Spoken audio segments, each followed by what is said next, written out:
একটা মানুষকে তার স্ত্রী থেকে সরিয়ে রেখেছেন, বাবা মার স্নেহ থেকে সরিয়ে রেখেছেন, সন্তানগুলো তাদের বাবার আদর স্নেহ ভালোবাসা পায়নি।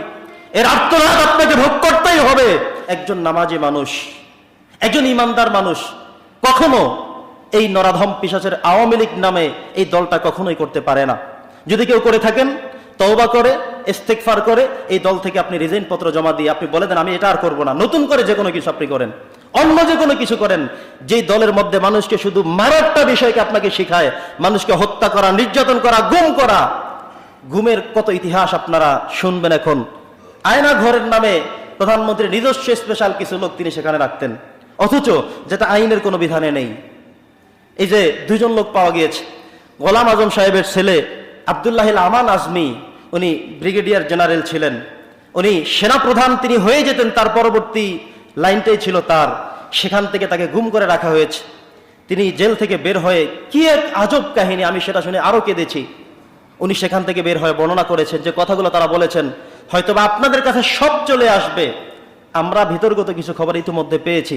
তিনি বলেছেন আমি এত পরিমাণে ওইটার মধ্যে কান্নাকাটি করেছি, আমাকে তারা সূর্যের আলো দেখতে দেয়নি, আল্লাহ তাআলার সুন্দর পৃথিবী আমাকে দেখতে দেয়নি, আমাকে এমন কোনো নির্যাতন করেনি যে নির্যাতন বাকি থাকতে পারে, যেটা আইয়ামে জাহিলিয়াতের সময়ের কথা আমরা শুনেছি।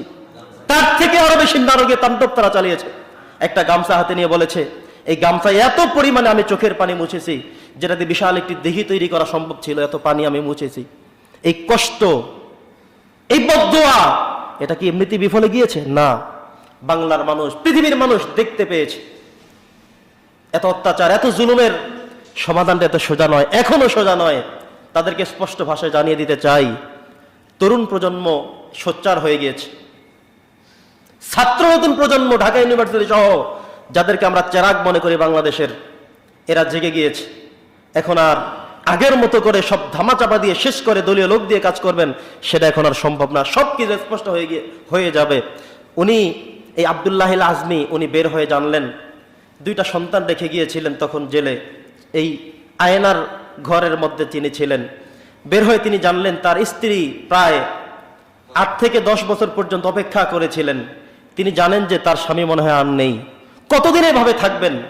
গত বছর মাত্র তিনি অন্য জায়গায় বিবাহ বসে অন্য জায়গায় চলে গিয়েছেন। এসে দেখেন তার স্বামী এসেছেন কিন্তু স্ত্রীকে ঘরে পাইনি। সন্তানগুলো এতেই, আপনি যে কাজগুলো করেছেন আল্লাহ তাআলা গজব আপনার উপরে পড়বেই পড়বেই, এমন পড়বে, ঠিক কিনা বলে মুসলমান?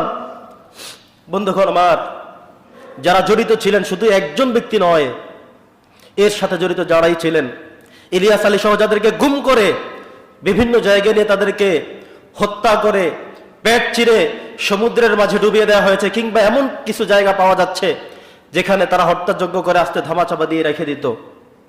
এই সকল জায়গার ইতিহাসগুলো ইনশাআল্লাহ তরুণ প্রজন্ম খুঁজে খুঁজে বের করবে। একজনও এর সাথে জড়িত কাউকে আল্লাহ তাআলা ছাড় দিবেন না, মাত্র কেবল শুরু হয়ে গেল। বন্ধুরা আমার, সেখান থেকে আরেকজনও বের হয়ে গিয়েছে, মীর কাশেম আলীর ছেলে, তিনি হলো মীর আহমদ বিন কাশেম, একজন ব্যারিস্টার ছিলেন। এমন একটা সময় তাকে উঠিয়ে নেওয়া হয়েছে যেদিন সিদ্ধান্ত জানানো হয়েছিল আজকে মীর কাশেম আলীকে ফাঁসির কাস্টে ঝুলানো হবে।